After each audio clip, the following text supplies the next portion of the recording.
Hello friends, welcome to my channel Shilpa's আকাঙ্ক্ষা। আজকে ভীষণ গরম, দেখতেই পাচ্ছ কি ঘামছি। তাই আজকে ভাবলাম বেশি কিছু রান্না করব না, তাই আজকে সোনা কলকে মাছ রান্না করব। সোনা কলকে মাছ আমার বরের ছেলে খুব সুন্দর লাগে খেতে, তাই সোনা কলকে মাছটা রান্না করব। আর কিভাবে রান্না করব সেটা তোমাদের সাথে শেয়ার করব ভিডিওটা। তাই চলো আগে সোনা কলকে মাছটা রান্না করে নিই, কারণ তাড়াতাড়ি রান্না করে আবার স্কুলেও যেতে হবে। দেখো সোনা কলকে মাছগুলো আগে ধুয়ে নিয়েছি। আগেই আমি এখানে একটু সর্ষের তেল দিয়ে নেব, কারণ মাছগুলো ভালো করে ধুয়ে নিয়েছি। অল্প করে সর্ষের তেল দিয়ে নিলাম। তারপর নুন দেবো, 1 চামচ মতো নুন দিয়ে দিলাম।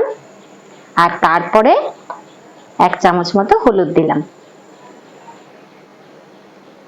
তারপর আমি এখানে জিরে বাটা করে রেখেছিলাম, সেই জিরে বাটাটা দেবো।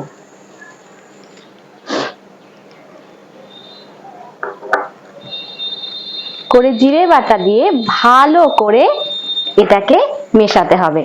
এই রেসিপিটা কিন্তু আমার মায়ের কাছ থেকে, আমার শাশুড়ি মায়ের কাছ থেকে আমি শিখেছিলাম। আমার এই সোনা কলকে মাছটা কিন্তু আমার ফ্যামিলির সবারই খুব পছন্দের। আশা করি তোমাদেরও খুব পছন্দের, তাই না?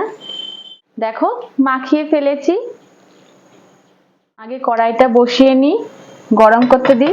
পাশেতে এদিকে ডাল বসিয়ে দিয়েছি, কারণ স্কুলের জন্য দেরি হয়ে যাচ্ছে, তাড়াতাড়ি করতে হবে। স্টপ করো। এবার তেল দিয়ে নেব। কড়াইটা গরম হয়ে গেছে, তেলটা গরম হয়ে গেছে। এবার আমি কালো জিরে ফোড়ন দিয়ে নেব। কালো জিরে ফোড়নটা একটু বেশি দেবো পরিমাণে,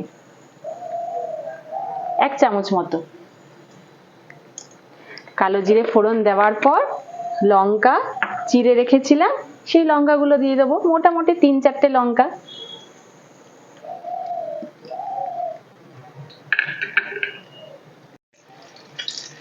একটুখানি নাড়িয়ে নিই।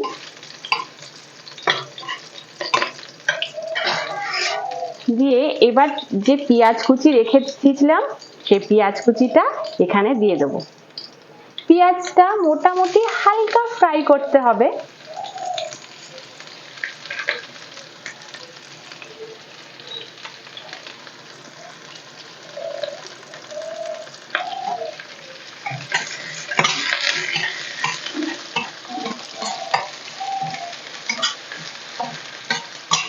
এদিকে পেঁয়াজ ভাজা হয়ে যাচ্ছে, আর এদিকে আমার ডালটাও হয়ে গেছে। ডালটা একটু ঢেলে নিই।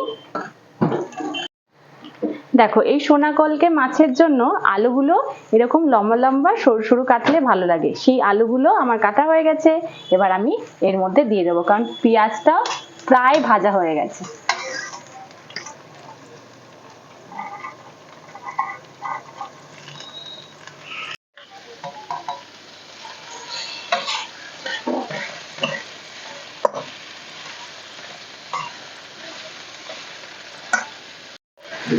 এবার আলু তো দিয়ে দিয়েছি, এর মধ্যে সামান্য হলুদ, যেহেতু মাছে হলুদ দিয়েছি তাই এখানে সামান্য হলুদ দেবো, ঠিক আছে?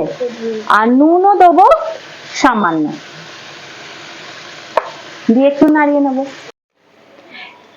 দেখো আলু আর পেঁয়াজ প্রায় ভাজা হয়ে গেছে। এবার যেটা মাখিয়ে রেখেছিলাম সোনা কলকে মাছের সাথে, জিরে বাটা, সর্ষের তেল, হলুদ, নুন, সেটা এখন দিয়ে দেবো।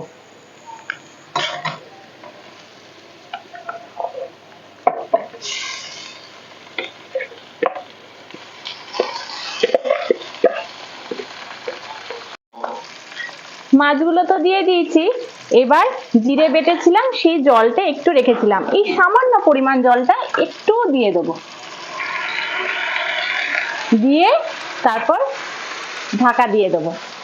এই স্টিমেই হয়ে যাবে, কিছু নাড়ানোর একদমই দরকার নেই। ঢেকে দেবো, কারণ নাড়াবো না, কারণ নাড়ালে এই মাছগুলো ভেঙে যেতে পারে, সেজন্য একদমই নাড়ানোর দরকার নেই। হালকা স্টিমে মোটামুটি 20 মিনিট রেখে দিলেই হবে।